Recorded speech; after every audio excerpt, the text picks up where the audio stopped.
Hello, how you doing? Welcome to another episode of Hotknife's House, live production session filmed here, live at the HQ Glasgow, in Glasgow, funnily enough. And if you're joining us on Twitch, then you can actually chat to me as well if you want to ask any questions as we go. Today we're looking at a track of mine called Just Can't Get Enough. Now, Can't Get Enough, or should I say Can't Get Enough, not Just Can't Get Enough. That was a Depeche Mode track. Anyway, but this track was the first ever song that I done as Hotknife, and just this week it's actually been put out by a record company finally. So I made this about 2 years ago, but it really set the groundwork for a lot of things that I've done since as Hotknife. So I'm actually going to play the track. This is the video for the song Can't Get Enough, and just waiting some other folks tuning in as well. Here we go. Get this one cranked up.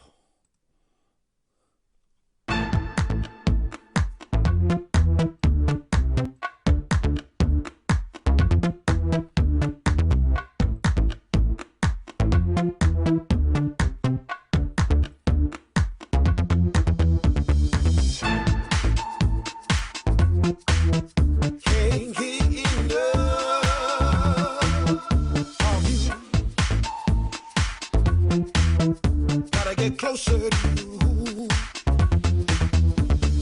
Can't get enough. You know I'm always trying. Can't get enough. The love that you're supplying. Can't get enough. What you do without you trying. Can't get enough. Gotta get closer to you. Can't get enough of you. Gotta get closer to you. Oh, oh, oh, oh, oh, gotta get closer to you. Can't get enough of you. Gotta get closer to you. Can't get you off my mind. Inside's the king like wine. Gonna give you all my time and do the things you want me to. Don't wanna love her instead. Without you I'd rather be dead. Gotta get you into my bed. Do the things you want me to. Can't get enough. You know I'm always trying. Can't get enough. The love that you're supplying. Can't get enough. What you do without you trying. Can't get enough. Gotta get closer to you. Oh, oh, oh, oh, oh, oh, gotta get closer to you.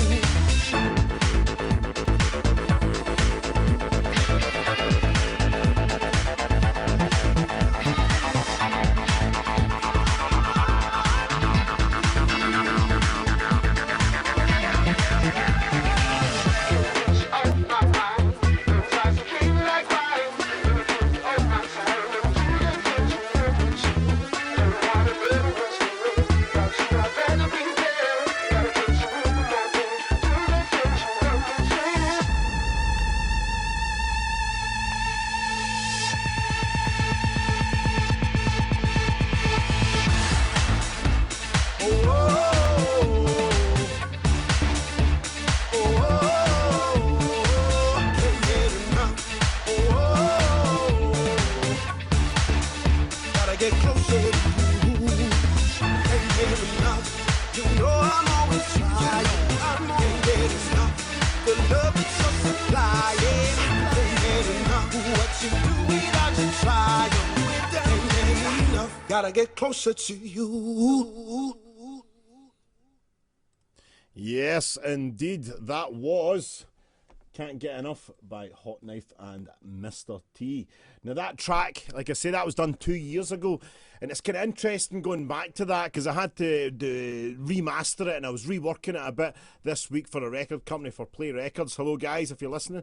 And basically what I was doing for them, just bringing it up to the standard of other material that I've given them recently, because after a track's 2 years old, you know, 2 years is quite a long time. It's a short time, but it's a long time sometimes as well, and that you've maybe done things differently. There's a lot of things you'll find you'll do exactly the same after 2 years, but just a couple of production things. I think you're kind of, it's almost like your taste buds mature over the years. I think your ears do the same a bit as well with production.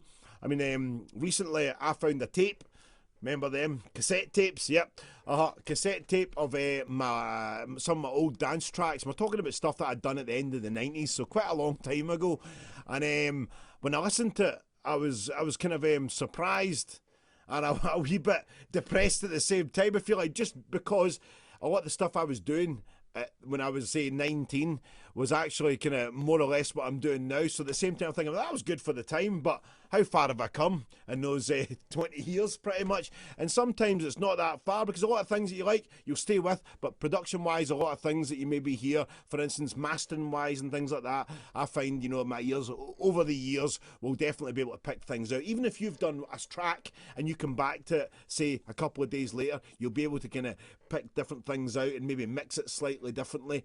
You know, any track you do, you probably find letting go of it is the actual difficult bit. If you've got a track that you're really close to, shall we say, to just let it go, say that's it, done, it's difficult. But this track anyway, going on here, this is, like I say, can't get enough. So just to show you what we have in front of us here at the moment, we have the track at the top here. Just when I'm moving my mouse around, that is the original track. Okay, so I like to have it often in the composition. It's just good to have the original track in there as a reference point often as well. If you've got the original track in there, then obviously you can compare and contrast. Even the last mix that you've done, sometimes it's handy just to have it on a track, on itself, on the screen there. And preferably, I would say, route that to another output where it's not going through the same mastering channel as everything is here. I mein, anything that I play, I generally have things on this is the master output channel here. Now, at the moment, I'm working on Logic X as a demonstration purpose here, but I normally do work with Logic 9. Logic 9, I just use it because I've used it forever. I'm very quick at using it. All my plugins work with it. Why would I want to move on to anything else? And I've been telling myself that for about 10 years. So finally, Apple is pushing me onto the new version of Logic, because basically all the old updates are not working so well. I feel I'm being bullied. But anyway, right, okay, so on the mastering channel, I normally do have a compressor. They say the three elements of a master, no matter what you're doing, is EQ, compression, and limiting. And I have all three things on my master channel. Generally, as I'm working, I mean, I don't know if it's everyone's practice, but I like to hear how a compressor affects the sound, because a compressor really does change the sound of things, especially when you put it on the master channel. If you have a compressor on the master channel and you've not used one before, you'll notice things in the high end like hi-hats and tambourines, things like that, will suddenly jump up and the mix and become a wee bit unruly. So it's good to work with a compressor on. As far as compression goes for mastering, I would say you keep it quite, it shouldn't be too strong. I mean, a lot of people really compress the hell out of things now so that it's super loud, but it's also not got much dynamics to it either. So there is a fine line with a compressor. How much do you compress a song at the end? Do you make it really loud so that it'll sound good, say like on your iPhone or whatever, which is something you need to think of when you're making music. How does it sound when people put it in an iPhone? Because for all the evolution in music, we now just listen to music on an iPhone to demonstrate it to your friends or whatever, but it is convenient. So things like compression will make something sound really pop on an iPhone, say, or on the radio or something, but maybe in a club it might struggle a bit because it's very dynamicless, and that's what you got to watch with compression, especially in dance music as well. You want to think of pump. There is other ways of doing that as well, but don't overdo the compression, I would say. But when you're working with a track and you're doing it, just let's say halfway through the production process, I would say you start wanting to be working with an actual master channel there. Anyway, so talking our way back to the start then. So we've got the original track up the top there. Nothing to see there. Now, as I've always said, and I was telling you last week, if you tuned in, if you did, thank you very much. And if you've just tuned in, by the way, this is Hotknife's live production session. And what we are doing here, we are actually taking question and answers. I'll just see if my Twitch account's up and running there. Yes, there are people tuning in. Good stuff. Okay. Oh, hello. I'm just looking over at my questions here. What do we have? Cipher 4. Hola. Hola. Mate. Very British there. Hola, mate. Yeah, and over here, by the way, remember, you can ask me questions on Twitch there if you are signed into Twitch. If you don't have a Twitch account, it's pretty straightforward to do anyway. Sip of Iron Brew, very important. Anyway, so back to the matter in hand. We are talking about the track. Just can't get enough. Here we go. So you'll notice that I have colour coded what I've got in front of me. I mean, it's what I call the housekeeping on a file. It might just be a wee bit OTT at first. People might think it's unnecessary, but say when you start dealing with about 50 odd tracks in front of you, you really need to know what one's what. I need to know quickly, right, okay, that's all the drums up there, they're in purple, or this is here, the piano's here in green, the bass there in blue. Now, funnily enough, these aren't the colours I normally use because, as I said before, this isn't the setup that I normally use. I normally use Logic Pro, and we're just using Logic 10 for demonstration purposes. So when I migrate a file over to this, often I have to bounce down some of the what you call third-party plugins, things that don't exist on this newer version of Logic, and you'll see them there. But anyway, the actual colours that I use don't migrate over very well, so it still gives us a different colour for each one, and that's the most important thing. All we're looking to do here is be able to see at a quick glance what it is what, you know, all the vocals together, all the guitars together, all the synths, etc, etc. So, okay, talking about the drums here now, we'll go back to this again. I talked last week about a foundation sound. That is a 909 bass drum. Bum, bum, bum, bum. There's something actually that when you hear it stripped down like that, it really does kind of remind me of the fact that it's not, well, obviously a 4 on the floor dance song. Now, I made a track to kind of, I mean, when I was writing this at first, I was trying to just really see what came out, just take all my influences and put it in there. And I wanted to write a song that had a kind of a 1, 2, 3 feel. Now, what I mean by that is a 1, 2, 3 is like your Rapper's Delight, your I was going to say Bohemian Rhapsody. No, not that Queen song. Another one, Bites the Dust. Songs like that, Hollywood Swinging, that bum, bum, bum, bum, bum, bum. Now, if I actually just demonstrate, which I will do, I'll demonstrate on a bass guitar here. Weapon of choice. Any excuse to play an instrument in a dance environment, I will take it. So, yeah, talking about this. So, this 3 on E, as it's called as well.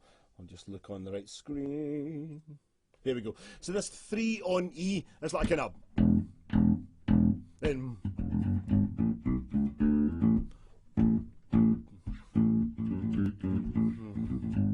Boom, boom. Yeah, you get the idea. So, it's always done, done, done.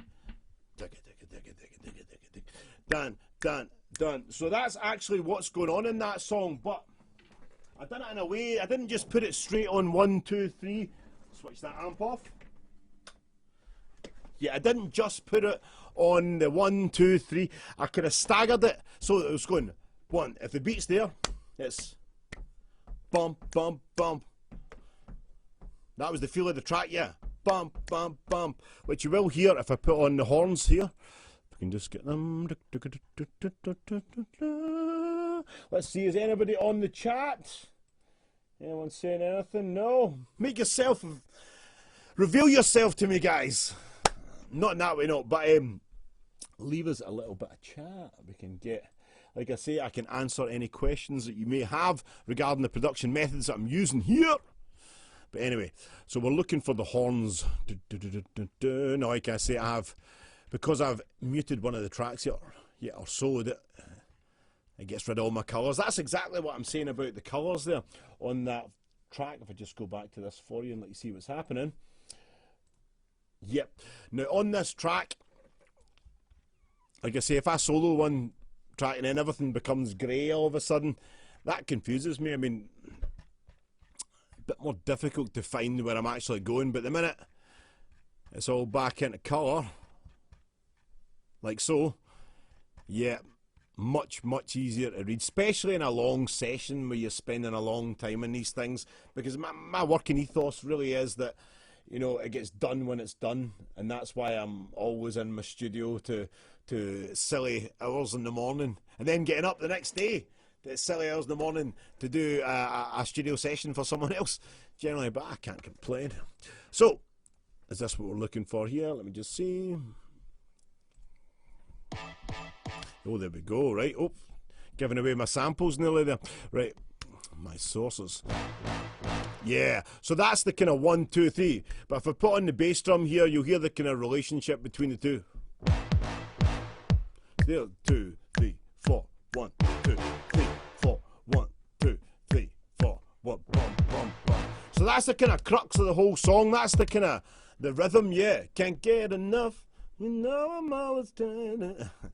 You wouldn't think that I actually sung the guide track, and I often do. This is a song I wrote myself, and it's one of the first songs I got the vocalist Mr. T to join me. And Mr. T, fantastic vocalist, really a great recording voice, and like I say, we've formed a real strong partnership since. But this is a song I wrote myself from the ground up, and lyrically, the idea was, I think, just trying not to be too clever is my kind of ethos as I get older, because I've written a lot of things that I thought were great, and yeah, everyone else told me otherwise, you know.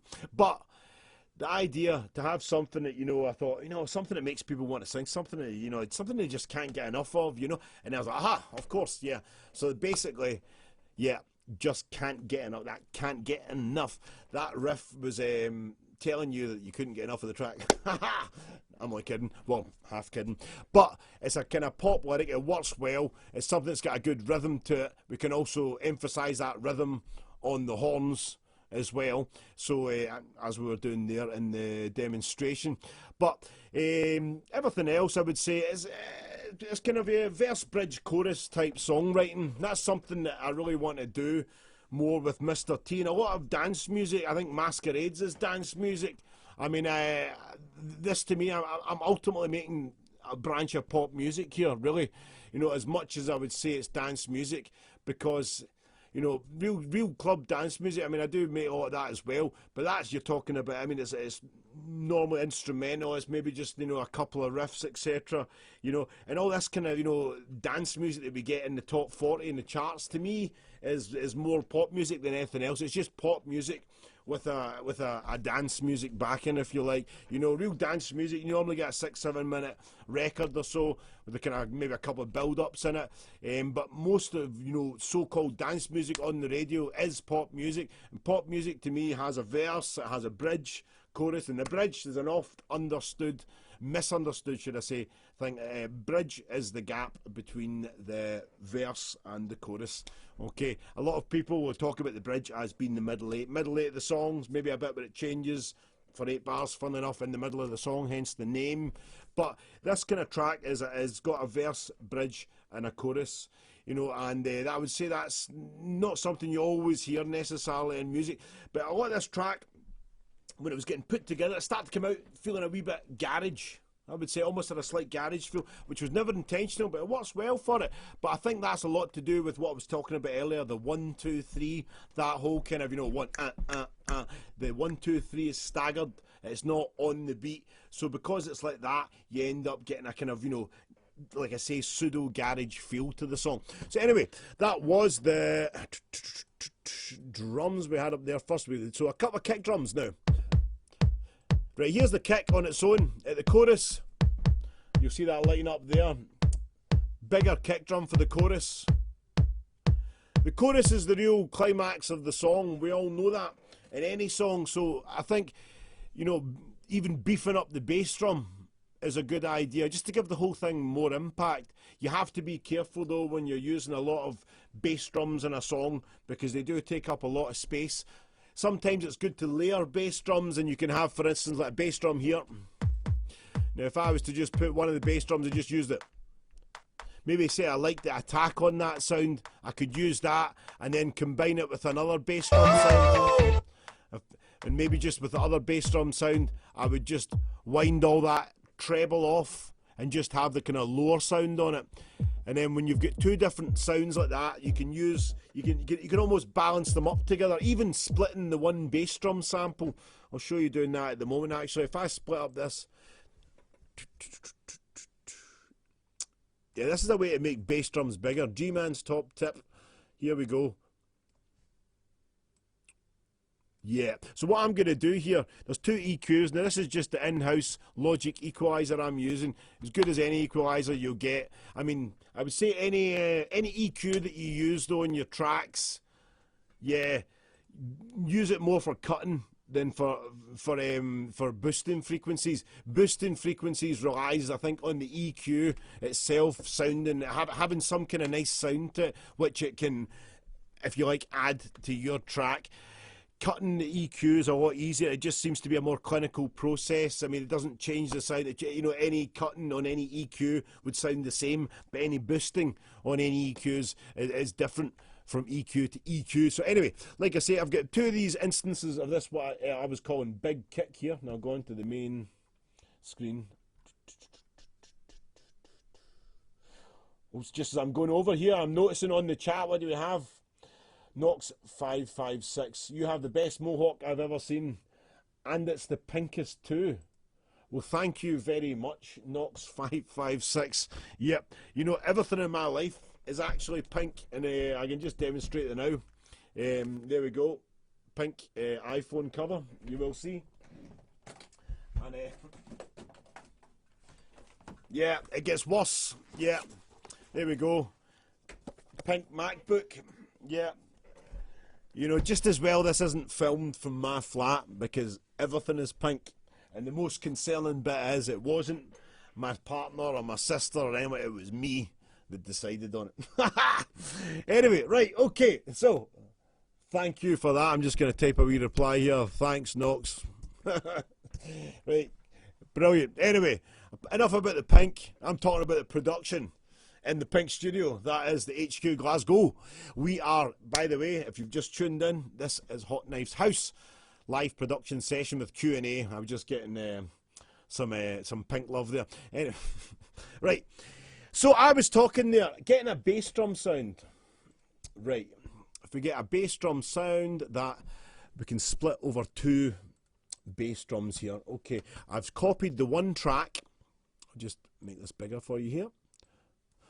So this is basically, this is the same thing here. I'll just put on the screen capture so you can see better. Yeah, these two things, these are exactly the same. So what I'm going to do with one is right, both of them have the channel EQs on. So I'll just take this,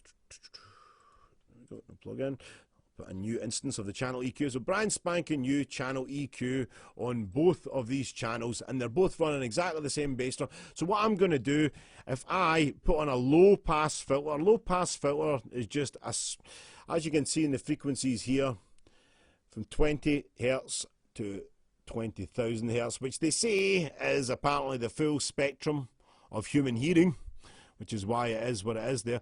Now I can use what you call a low pass filter, which is just a cut that's just going to go through the frequencies here. And say if we have it up to about 1K, and that is the first bass drum here.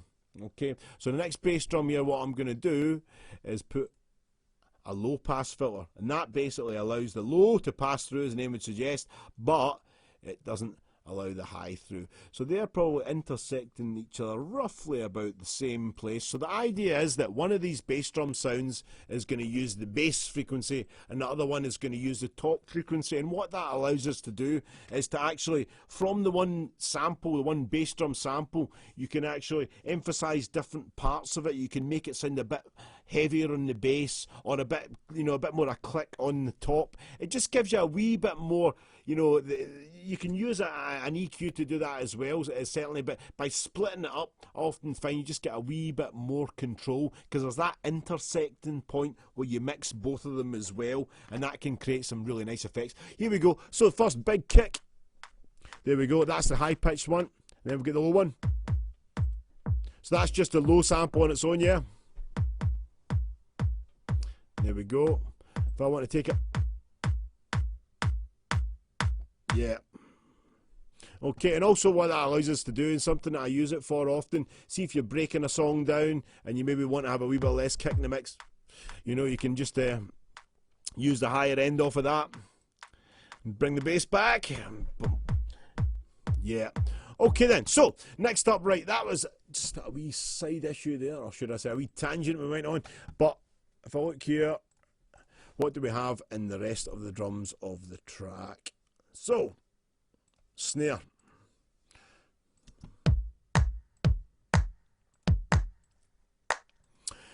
Probably the most clap sounding snare I've ever heard in my life, to be honest. I don't know how that get wrongly named, but don't worry. So that is just a classic kind of 909 clap sound, very much part of any kind of real dance track that I've done, I would say. There's certain foundation sounds, as I call them, like the 808, the 909, the 303.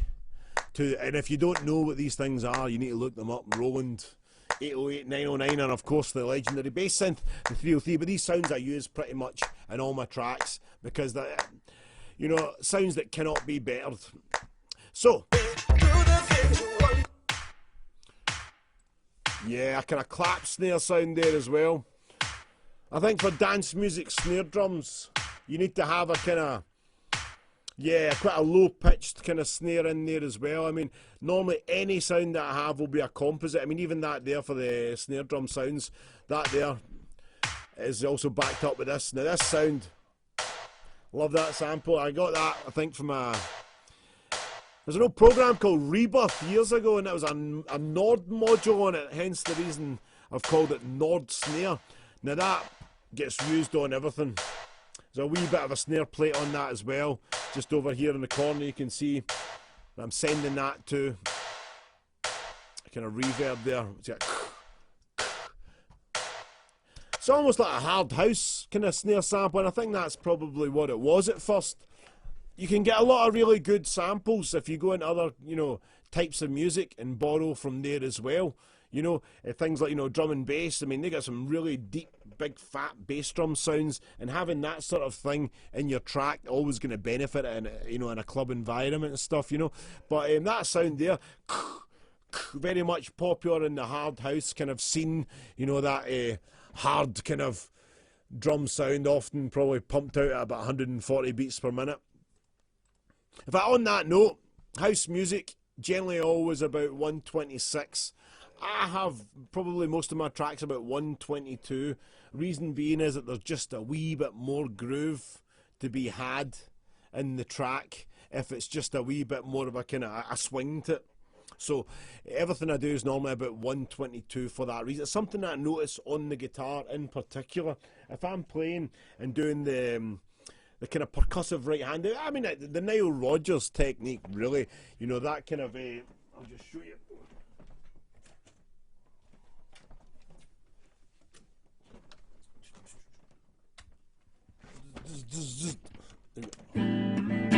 Yeah.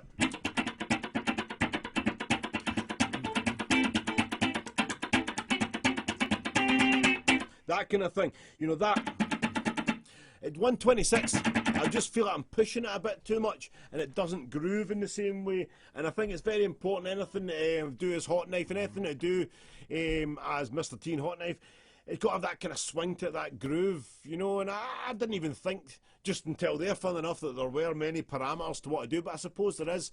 And one of the reasons as well that we kind of keep most things to that, I believe, is that limiting yourself to only a few different choices is often one of the best ways to produce. You become more productive. If you've got way too many options, I think you can end up just getting bamboozled with what one do I choose, what patch do I use on the synth, you know, what chord would I use there, blah blah blah. You know, if there's too many, but if you limit yourself to just a few choices and say, right, I'll try and work within that framework, kind of like an artist getting the one paint board and saying, right, that's all the paints I'm going to use here. You know, I think that actually, that really breeds creativity for doing any kind of music, in particular for dance music.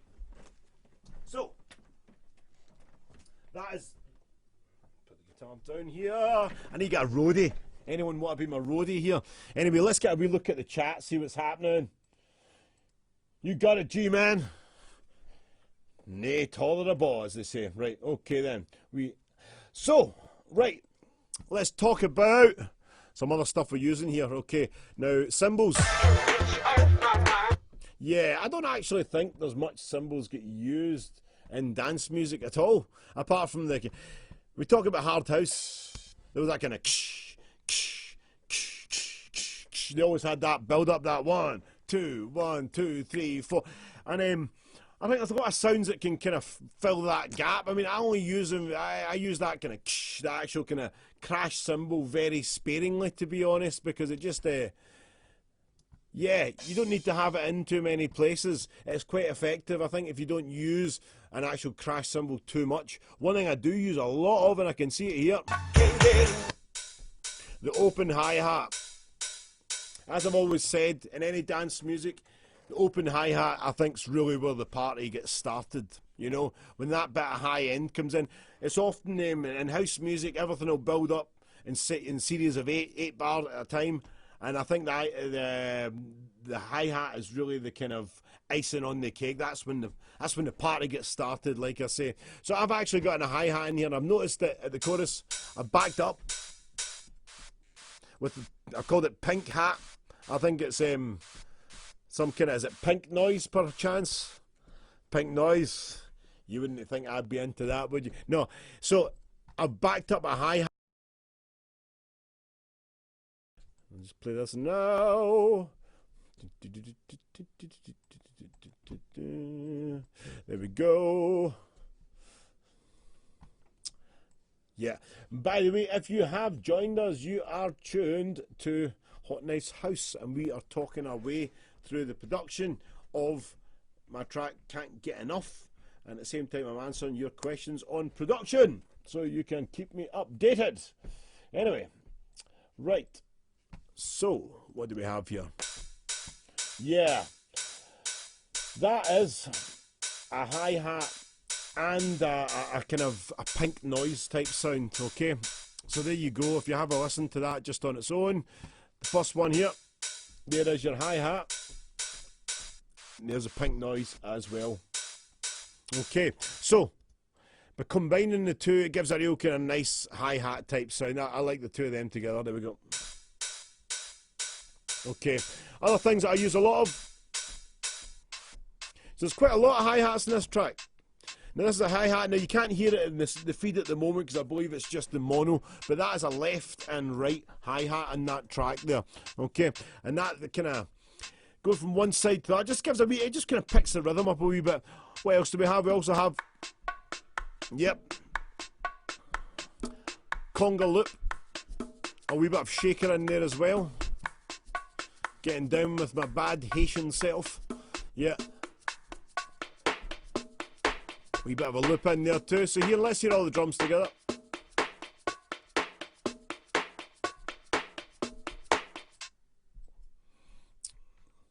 Here we go. Put them all back on. And here we go now.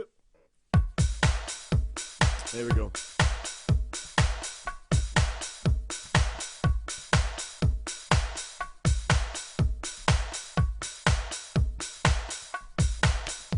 And like I say, we are talking about the production of a track called,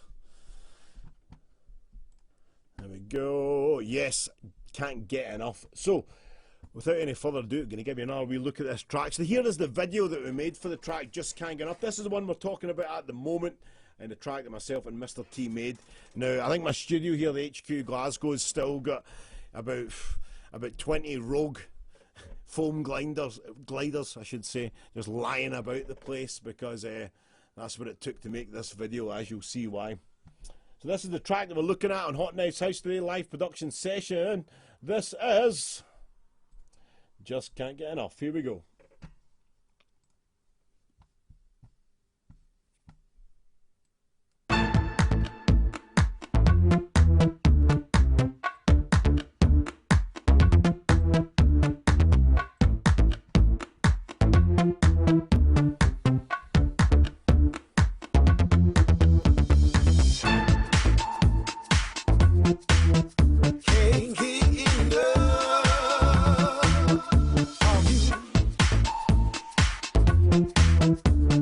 Closer to you. Can't get enough. You know I'm always trying. Can't get enough. The love that you're supplying. Can't get enough. What you do without you trying. Can't get enough. Gotta get closer to you. Can't get enough of you. Gotta get closer to you. Oh, oh, oh, oh, oh, gotta get closer to you. Can't get enough of you. Gotta get closer to you. Can't get you off my mind. Inside's the king like wine. Gonna give you all my time and do the things you want me to. Don't wanna love her instead. Without you I'd rather be dead. Gotta get you into my bed. Do the things you want me to. Can't get enough. You know I'm always trying. Can't get enough. The love that you're supplying. Can't get enough. What you do without you trying. Can't get enough. Gotta get closer to you. Oh, oh, oh, oh, oh, gotta get closer to you.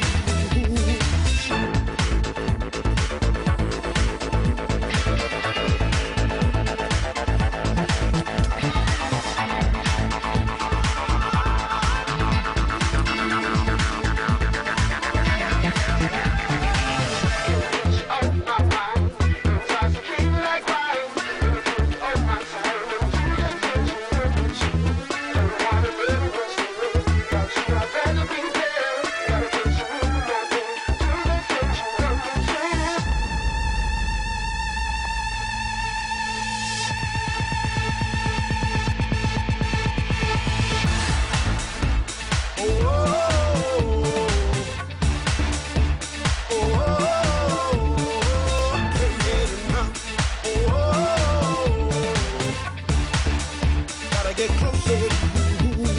Can't get enough. You know I'm always trying.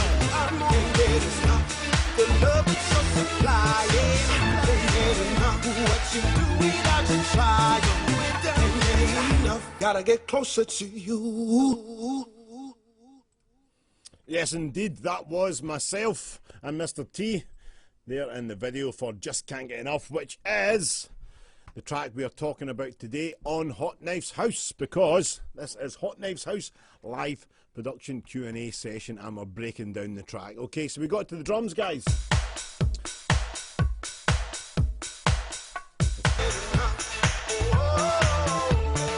Yep.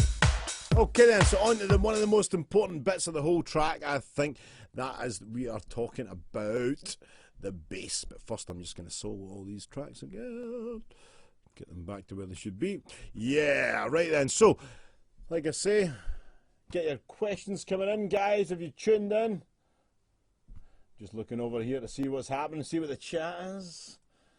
Nice one. Okay, so, like I say, onto the bass line here. And this is the main bass line kind of hook.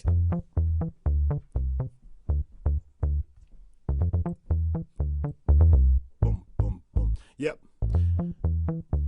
Okay, I mean, talking about the actual construction of that bass line, it's that same thing again. I was saying that. Bum, bum, bum. That's our whole 1, 2, 3. That's the thing that we're talking about. We get from all sorts of other tracks as well, like classic disco and whatnot. Because it's staggered though, it gives like an almost garagey type feel. It's probably why I went for that kind of bass sound, which is from an analog synth. It's quite a kind of bouncy kind of round, almost like a square wave type sound. Probably the best way to describe it, but I've layered that. Got this from plugin, the U-He plugin I use, really nice. Just gives it a wee bit of a kind of phasey type sound, because other sounds doing the bass end, this is doing a phasey sound. We put them together. Yeah, so that's kind of doing a higher end. And this is the very high end, if you like. That's the kind of, you know, punch on the actual bass line itself. That's giving us the kind of top end. That helps it cut through. So there's 3 elements in that bass line. We've got the very high end there. We've got the kind of mid-range, kind of warble, kind of phasey sound. And of course we've got the lower end, actual kind of bouncy bass, that kind of... Yeah. Nice bass sound, that lower end one as well. I think it's important to kind of... A bass sound has to sound good when it comes out the box at first. It has to really grab you. You know, I think any sound has to... I've spent a whole lot of time as a producer trying to make a bad sound good. And it's just not possible. I mean, if it was... then why wouldn't people say have remastered old recordings? Say like Robert Johnson's original guitar recordings, they still sound really, really, really bad quality because they just wasn't the quality in the track to get out of it. So there's only so much you can do when you're working with something that doesn't start off as a good quality sound. Garbage in, garbage out, as they say, and that's very much true. Look for the best quality samples you can get, you know. Sometimes I get singers in the studio and they come in with a track they've downloaded from YouTube. Now that's all very well, and it's, you know, cheap or whatever. I appreciate people might think it's a good idea, but as a general rule, they sound terrible, and they also make the track sound terrible as well, no matter what they're singing on top of it, because they get some really kind of nasty quality in the background. So anything you use, always go to the best source sound that you can get. And I think some of the more modern synth plugins really get there with the sound anyway. All the U-He stuff's great. You know, X-Fair Records Serum, which is one a lot of people use. I'm using a bit now as well. That's great. All these sounds already sound great, you know, straight out the box. So you don't need to worry too much about EQ and stuff. Just maybe watch about 500 hertz on some of the sounds, because that can be always a problem area for anything on the frequency spectrum. Right, what else have we got here? Oops, 2 seconds. Just noticing there on the new version, I say the new version, new to me, version of Logic there, the actual ultra beat, almost trying to be a 909 type here. That's interesting. Yep. Okay, so, right, what else do we have in the song here? What other bits have we not been through? So that was the bass. Now, here's a very important bit of the track. I did play this earlier on. The horn stabs. Okay. And this is also kind of married up with some piano stabs as well to really drive home that 1, 2, 3 bass line we're talking about. Yeah. Okay. Well, yeah, really big trend in dance music for a while to use kind of horn sounds. I mean, recently songs like, you know, Fisher's Losing It, big horn sample in that. Things like Martin Solveig, what was the track, Intoxicated, yeah. Very much a kind of trend thing, but it's another one of those sounds that you're not going to get anywhere else. A horn sound is very much its own beast. You can't replicate it. Anytime I get, you know, people trying to use keyboard brass, it just makes me cringe a bit, to be honest, because it's one of those sounds they've not got there yet with any digital replication. It's a very specific waveform. It has all of its own. It's difficult to replicate. But anyway, so that's really driving home the message of the song, that 1, 2, 3. What else have we got here? Yeah, oh, the Hoover sound. Yeah. Now that's a classic rave sound called the Hoover, funnily enough. And that's actually going through, I believe it goes through a side chain, a sidechain compressor. And what a sidechain compressor is, makes basically every time the bass drum hits, it triggers this compressor to kind of pulse around the bass drum, and I use that on that effect. Can't hear it there at the moment because the way the thing's set up, but that sound ultimately pulses around the bass drum. Now, next up, what we got here, another Juno sound, another hoop. Oh, I love those sounds, man. Really classic rave sound.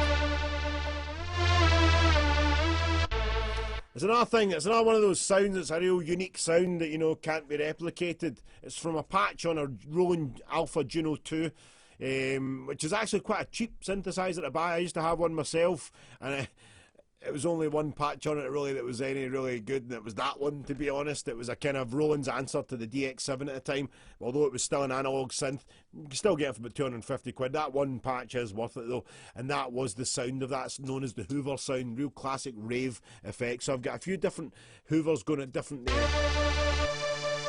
at different pitches. And one right at the top there. Yeah, it's that thing again, layering sounds. Often in layering sounds of different octaves is a good idea as well. One in the bottom, then one an octave up again, because it doesn't seem that you've actually added any notes. It just makes it sound like the one sound. It's something, if you listen to any album, like say Red Hot Chili Peppers or something like that, you listen and you think you're hearing one guitar. You're not, you're hearing several guitars, and they're all layered very slickly together to create that big sound, but still the ears only really pick out as one. I mean, what's the point in doing that? Well, because it's what I call what you feel from music. Because a lot of things you'll hear in music, but sometimes you feel things, as in physically from the sound of it, but you couldn't put your finger on it. You know it's better, but you don't know why, and that's often just these wee subtle things. And I use a lot of that in any kind of production work that I do, just layering sounds together so that still the fundamental sound doesn't change, but it just makes it a wee bit bigger, and that's what we want to do with any kind of dance music production. Right, there we go. Sidechain hat. I see what that one there's called, sidechain hat. Now this is actually the trigger for the sidechain. That's, yeah, you can't even hear that there because it's muted. There we go. There we go. And that is it's not even a hat either, that is a rim shot. So that's going into a muted channel, and that channel, which is on one of the buses here, is then, if you like, the compressor can tap into that channel and say, right, okay, we'll trigger it off of that click. So then a compressor pushes and pulls around the actual kind of beat. Let me just try and get an example of that for you, see if we can get this all working. There we go. That's the sound of a sidechain compressor in action. Yeah, great sound. A real sound that's been used to death. And in a sidechain compressor, you can set up the attack and release. I'll just show you us doing that at the moment. Something you can maybe use in your own productions. Putting this bass drum here. Yeah, so the bass drum.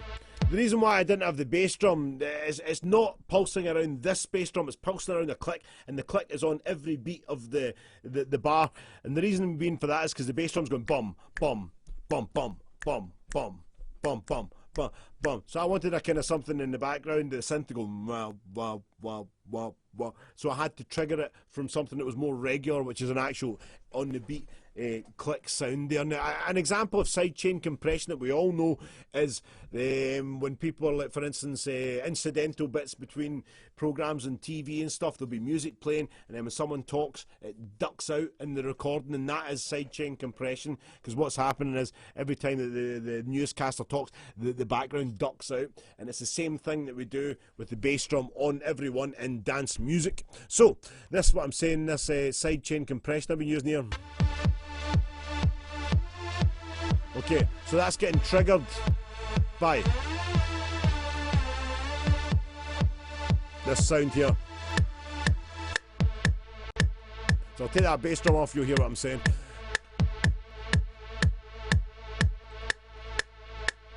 So every time that click hits, the sound pulses around it. You can actually see it happening there. And what this is doing is this sidechain detection here. I will show you. Here we go. That's what we're looking for. Yep, okay. So this basically, this is feeding that click sound is feeding into this compressor, but I can turn off. I've got it routed to a group here which I don't even use, so it can still have the effect on the compressor, but at the same time we don't need to listen to the click. So then from there I can adjust the attack and release time. And just for argument's sake, I want to hear that click just to hear how this is affecting it. Go for a slow.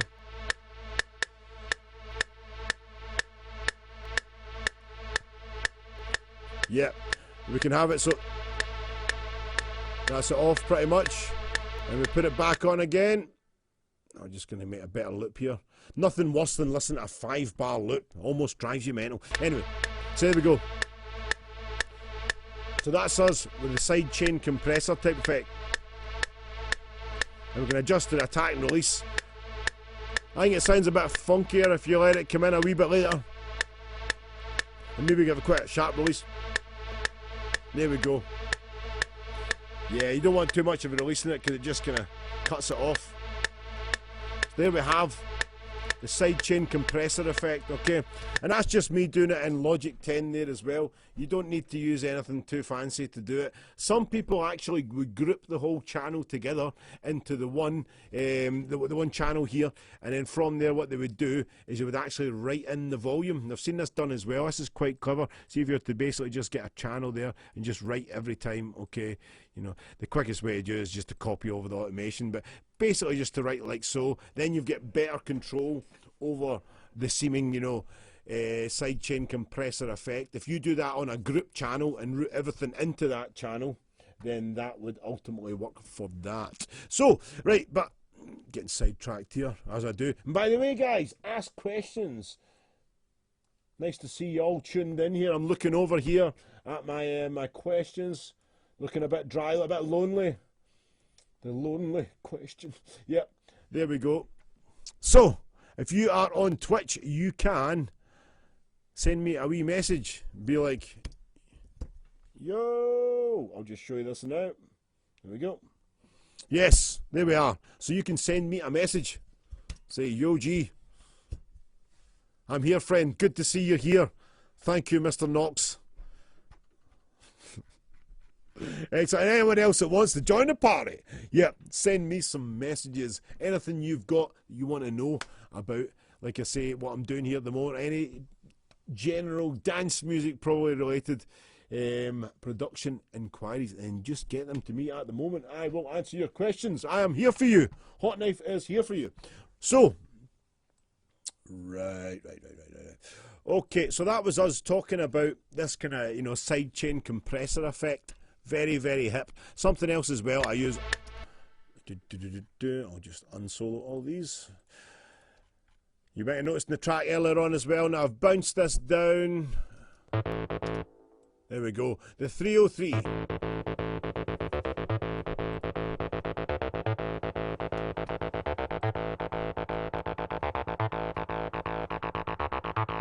Yeah.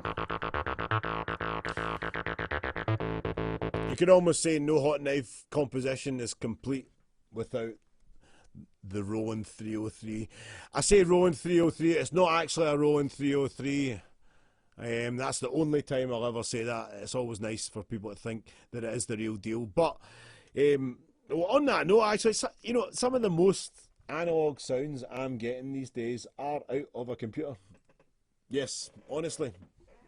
Because, you know, but the resolution that you get with a lot of plugins these days is so good that, you know, I've always been a Valve purist when it came to guitar amps. Even there, I've got a Fender amp there, a Valve amp. Has to be a Valve amp. You know, when it was an analog synth, or for a synth, it had to be an analog synth, had to be the real thing. But I've always worked on the computer since the late 90s or so, and I've always, you know, I've been used to how digital sounds. You know, and it's always been a bit harsh, but in recent years, a lot of, you know, high drain I will say, a lot of high drain plugins, but a lot of new ones that are sounding amazing and really, really to the point where I had a Roland Juno 106 and I got rid of it because the sound of my plugins was that good, to be honest. It just really, I couldn't justify having it. Because I'm a professional musician, I've had that horrible thing that you have to, I suppose, survive as a professional musician, in that you need to sell some equipment to pay the rent sometimes. You know, so at one point I had to get rid of things that I wasn't using, and the reason I used to use my Juno 106 all the time, but the reason I wasn't using it is because the sound of plugins so good, you know. And plugins, you can have as many as you want running at the same time on a computer. Physically with hardware, as much as I enjoy it, and I enjoy the experience more than the sound, and I think that's a big thing why a lot of people associate old synths, you know, with kind of, you know, sounding better because they look better, they look a whole lot better. But there's also maintenance and stuff like that to factor into these things, and you know, for all computers can be unreliable, hardware can be very unreliable, you know. So I'm pretty much, I would say, unashamedly digital producer. And anyway, this sound that I was talking about, the Roland 303, well, it's a 303 plugin that I use called Able 3, which is a real great sounding plugin. It's one of those ones that I heard and I thought, that is a great sound to start with, and that's what I'm saying about having a great sound to start with. Originally, we used something called Rebirth, which was a kind of, you know, it was the first 303 plugin, if you like, that I really noticed, and that was in the 90s, and it was really good for what it was. I used it at the time on recordings, but a wee bit harsh sounding. But the Able 3, a lot of your modern, you know, supposedly kind of analog sounding systems are plugins are very bassy, and I think the big difference between analog and digital synths for me is that analogs always got the bass, and digitals are more in the high end, you know, and not always in a good way. So, right, what else have we got here? Pizzicato strings. Yeah, this is another thing that probably leads it to be a wee bit garagey. Now, I say the song's quite garagey, but it wasn't. It was something that was pointed out to me by someone that was a publisher at the time, said, yeah, it's quite kind of garagey, and I never even really thought about it as that. But yeah, I think this is another element that would definitely add to the kind of garage. Yep. There you go, that's very dumb. Yeah. Yeah. Definitely brings a lot of the garage with it.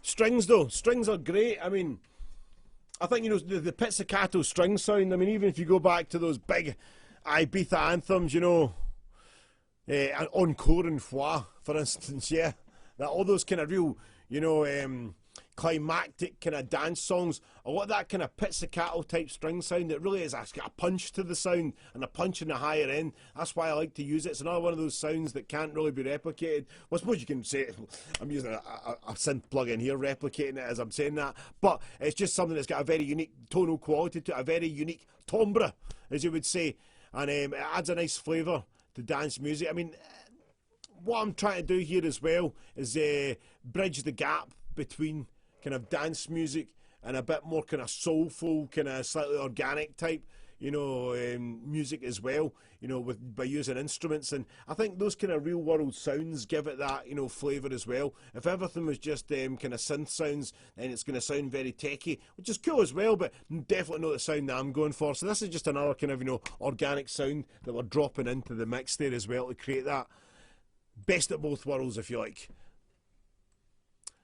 Something I find when I go to see a lot of bands, if it's just guitars, man, I'm a guitarist, I've been a professional guitarist all my career, but I kind of, you know, I want to hear a synth in there, and then sometimes when I listen, or a lot of times I listen to dance music, if it's too electronic-y, I'm thinking, where's the guitar in there, you know, so somewhere between the two is always what I've liked, and I think music like disco and stuff often bridges that gap, particularly like late 70s electro disco. That's the kind of stuff that I think it probably is my number one type music, I would say, because it does bridge the gap. There's a live drummer in there, or maybe just a live loop, but still a drummer, and you have other instruments, you know, and a wee bit more organic sounding, but still that electronic thing in there as well. So we've got talking about organic instruments.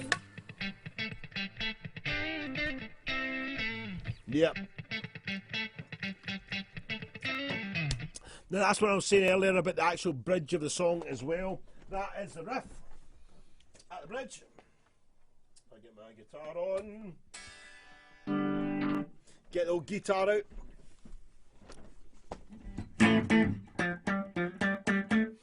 I should just teach myself the bloody riff again. Yeah. So, hello. Yeah. So that kind of riff there. Yeah, it's like a real kind of James Brown, yeah, very James Brown.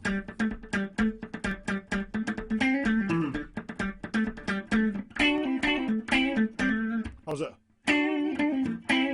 Yeah.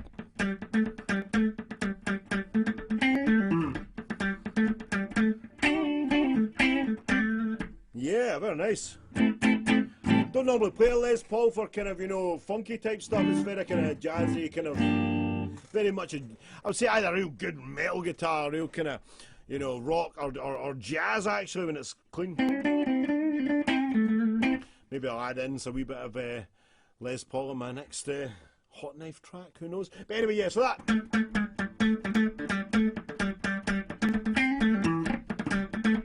Yeah, very much a typical kind of James Brown type phrase that. I'm not going to claim to have invented that one. That's not... there's no wheel reinventing happening with that stuff. But in this kind of context as well, it just gives it a wee bit something more organic. Now let's see what other guitars we've got here. G Disco Strat. That's the ad-lib guitar in the middle. But here we have, I believe, the funky. Yeah. There we go. Yeah. Yeah.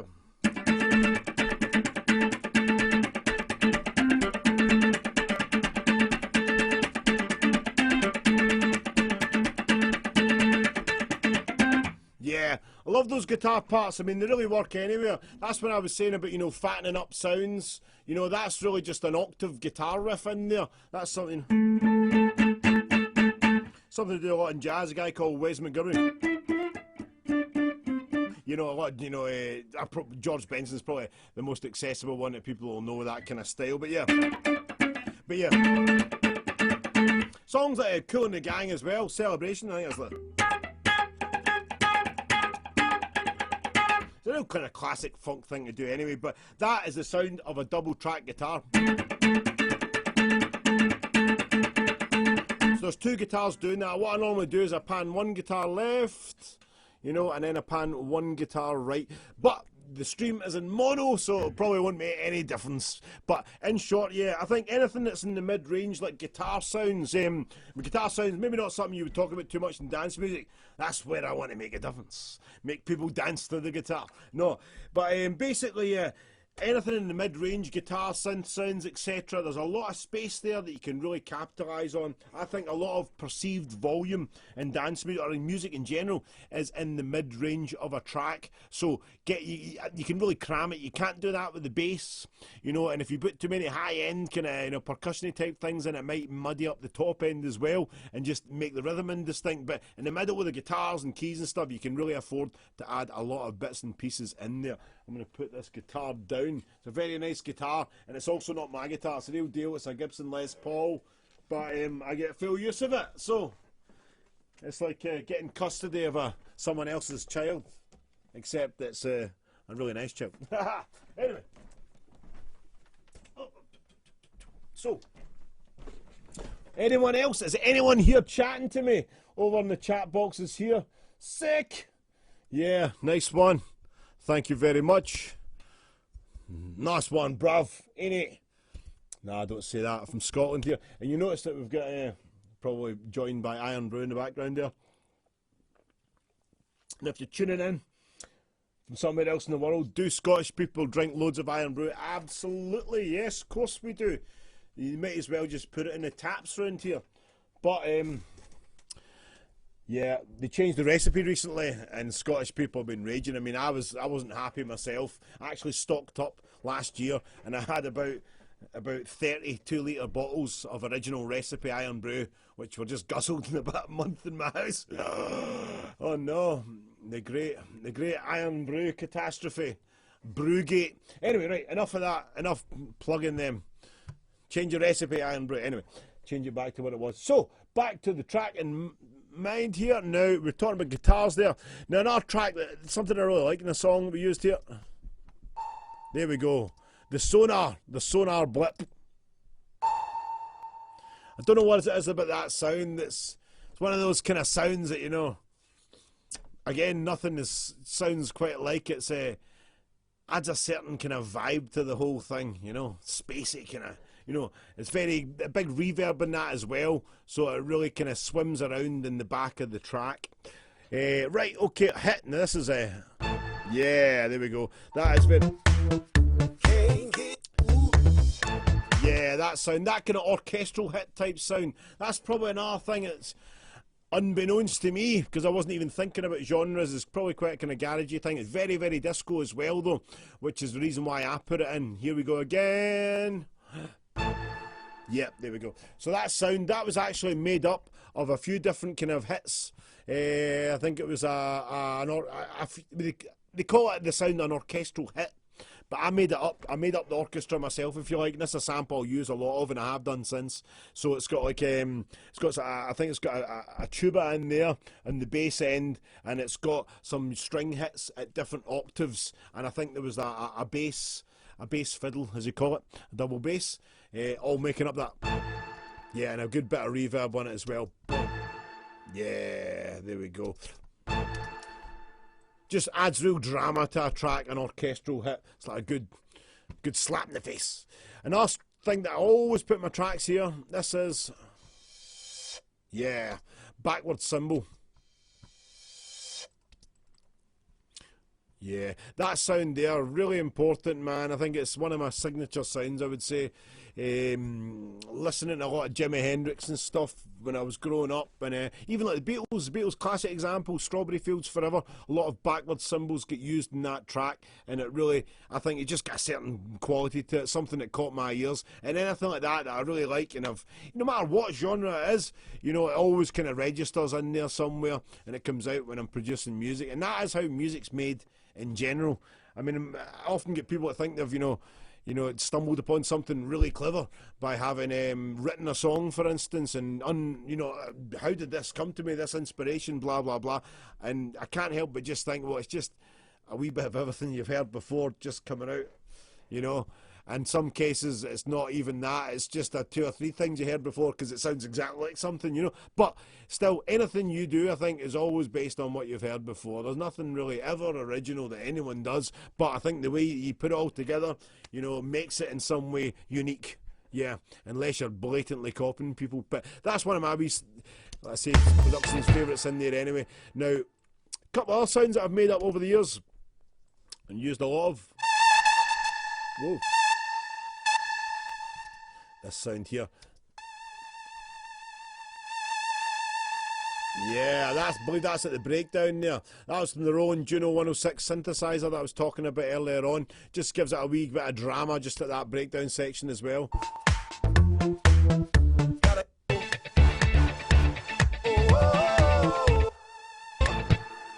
Yeah, and that's also getting triggered as well, I believe. It should be getting that kind of sidechain treatment on it. So anyway, right, that's enough of that. Right, something that always happens in the background at dance records. Yeah. This is a sample I made up as well. If you listen to this without... It's like putting your ear up to a shell. If I take this back a wee bit. Yeah. This is basically white noise going from left to right. This is I think it's the one sample that I've staggered over left and right of the sound of a filter opening and closing with a bit of noise in it. But anyway, this creates kind of waves type effect. I put on a a high pass filter. Yeah, put as high as we need it. And then there's a lot of verb on there as well. The rest of it. And what this does is it just creates a bit of ambience in the background. It creates almost like a wash in the back of the track, and that's really good to have, because anytime you're doing something like that, you know, any track, you want to create a feeling of depth in the track. And this is just in the background, very quietly, but let's see if we can hear it. There we go, just... Yes, indeed. Anyway, so that's covering most of the effects. In fact, I've got a few other kind of dramatic bits here. I can see there's some explosions ready to go. This one here.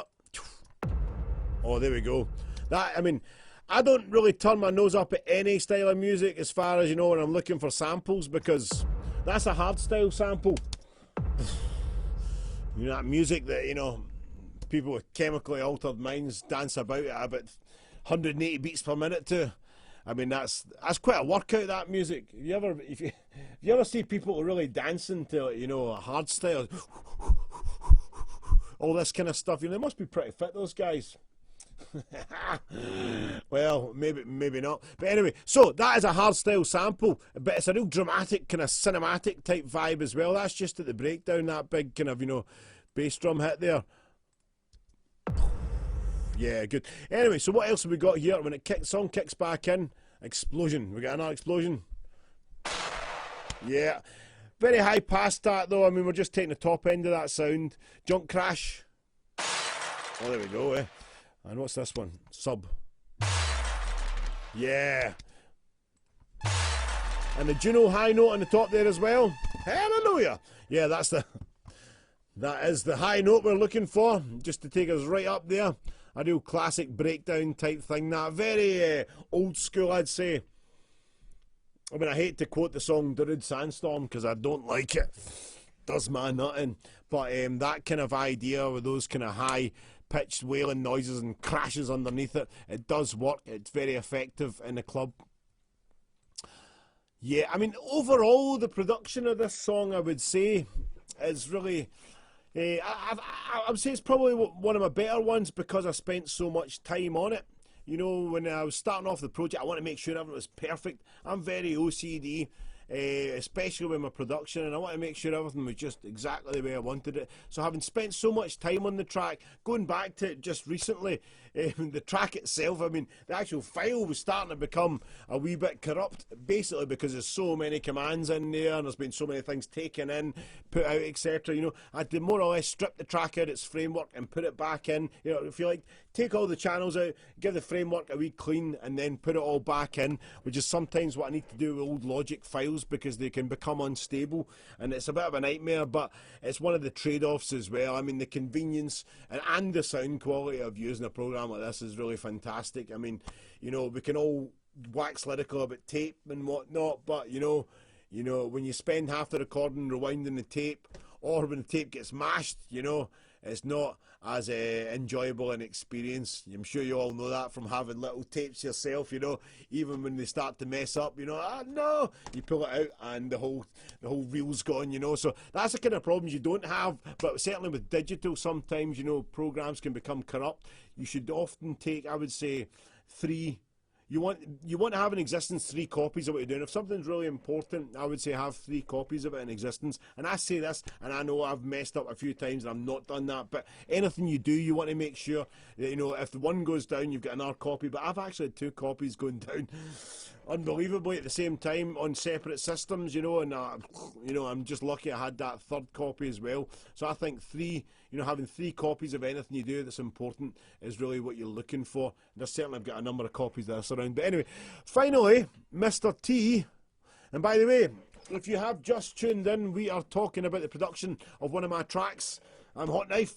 One of my tracks called Can't Get Enough, and I'm just looking through the actual kind of tracks at the moment, the multi-tracks, talking my way through them. But if you do have any questions, then send them over. Now, what do we have here?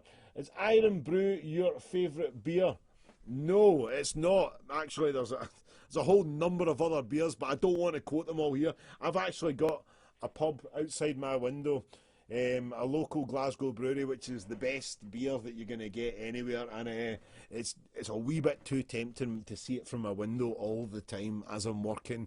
But to be honest though, music comes first. I don't spend too much time in that pub. Well, I don't, maybe my missus would tell you different, but no, Iron Brew is just my favourite drink, even more than water, honestly. Even though they changed the recipe, those Judas types that worked in that factory thinking it was a good idea to destroy my...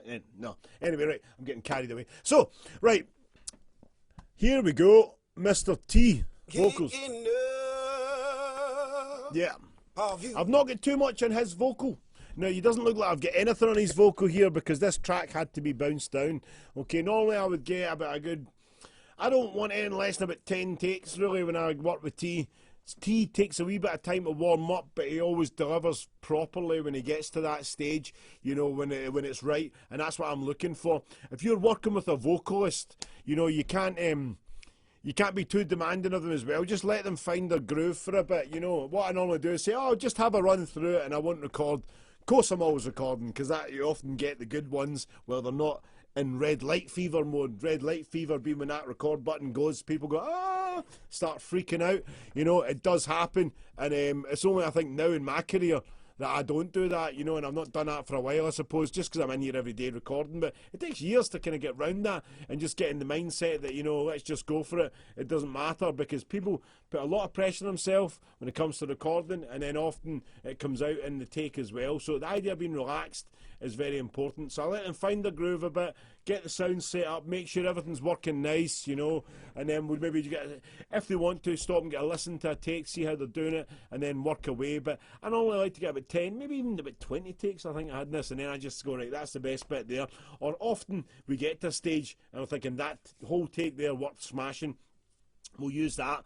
But yeah, T's an excellent vocalist, but I like to kind of get him into his zone so he gives me the best work. If I just said, right, we're only doing one take in this, it needs to be done in a take, I'm sure he would up his game right away and get there. But still, you know, you get a better take. It's like the free range take as opposed to the battery take, yeah.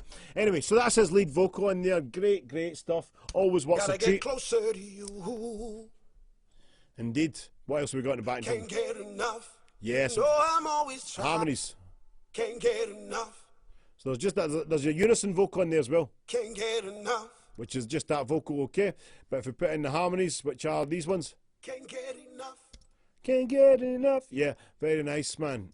Can't get enough. Just gonna switch off the automation here so I can move the fader. There we, yeah, there we go. Can't get enough. Yeah, so that's basically a three-parter there. Can't get enough. Yeah. Can't get enough. Okay, and our stuff we have here. Get enough. Hallelujah! That's a real gospel-y sounding kind of bit there in the track. I love that. Can't get enough. Get enough. Yeah.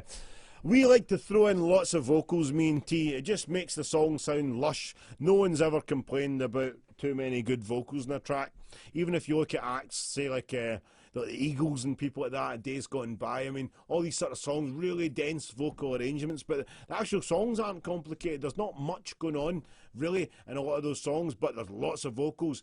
And I think the human ear is trained to the vocals. That's why we like to hear them. I mean, we've been listening to each other speak, 200,000 years or something, so it's in there, it's in the brain. I mean, you know, electronic instruments and a lot of instruments, period, didn't come about until the last, you know, couple of 100 years, you know, so I think our ear's still trained on the vocal. It's something that I notice, if you can't mix two records where they've got a vocal on them and each one's playing, or if there's two of them, let's say two get a vocal on, you can't crossfade them together because your ear gets a bit confused listening to it.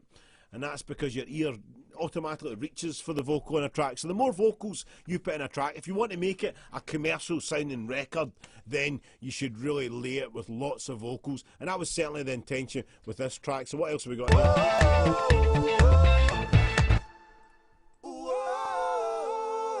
Some mad harmonies in there, but they work in the track.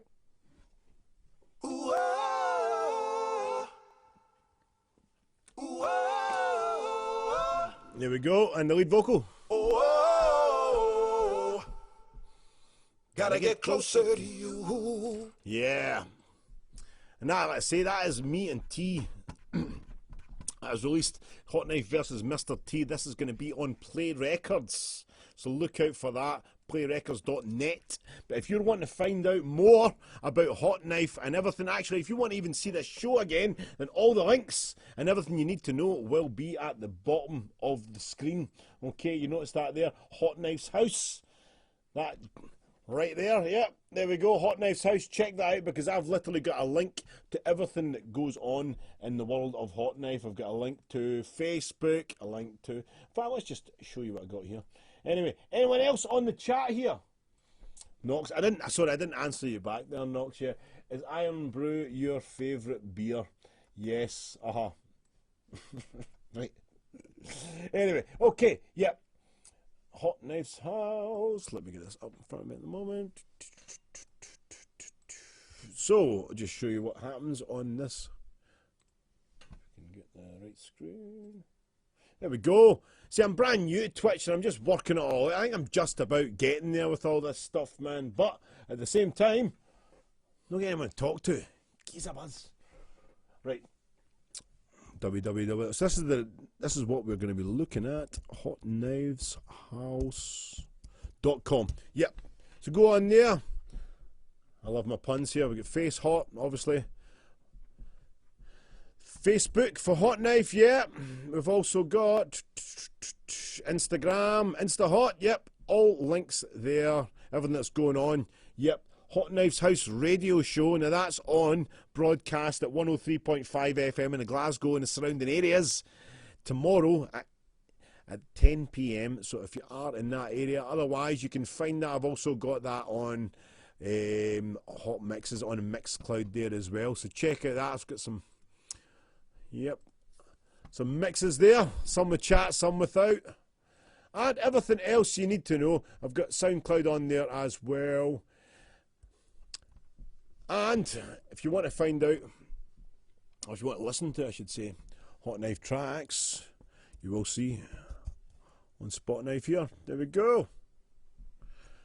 So the tracks I've put in. There's many more to come. Like I say, Can't Get Enough is going to be very soon released by Play Records. I believe they have put it on the SoundCloud at the moment anyway. But thank you very much for tuning in, guys, to Hotknife's House. And I'm going to be here next week again. I'm here every single week, every single Friday, 8 p.m. It's going to be Hotknife's House, and I'll be taking your questions. Tell your friends, tell everybody. And like I say, if you get anything you want to ask me, any problems you want to ask your agony Uncle Gregor about then, or should I say agony Uncle Hotknife, then I'll be happy to answer. So I'll catch you next week, guys, 8 p.m. Thanks very much for tuning in.